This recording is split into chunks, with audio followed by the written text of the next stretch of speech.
जय जगन्नाथ सांग मैंने वेलकम कर मोर आ गोटे न्यू मिनी व्लॉग को। तो ये मुझे रेडी कर देची माने सुखुआ को राई कर आमर कांजी एपटे अंडा भाजी कहीं आज आम समस्ते पखाल खाइबू। तो मुझे बसी पड़ी खायापाई पखाल। तो से समय बाबा आमर गोटे आइले कि सोफाटे कहले कि पारियापाई। तो सेटा बहुत बड़ थिला कि 6-7 जेहेतु माने मु पारी पार नथली भल से बड़टा को माने धरी होनला हाथ रो किछि समय पर कम से कम लागि गया 15 मिनट प्लस तापर भी मु पारलेनी।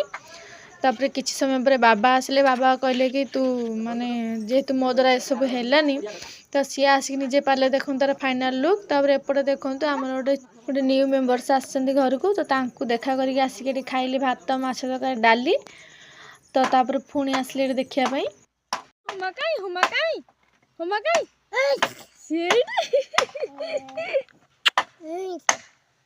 टिकी हमा काई काई हमा काई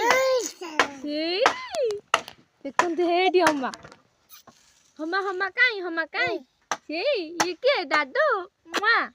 तापर एटी पुअर मोर तो किछि मजा मस्ती करलु खेलिलु खेली सारा पर से पड़ेला घर को। तापर एटी संज दिया टाइम हैला मु आनी के संज देली ठाकुरंग पाखरे संज देकी धूप उठे माँ पाखे ये ब्लॉग टे एंड कली। जदि मो ब्लॉग टे भल लगे share like comment share subscribe करेंगे।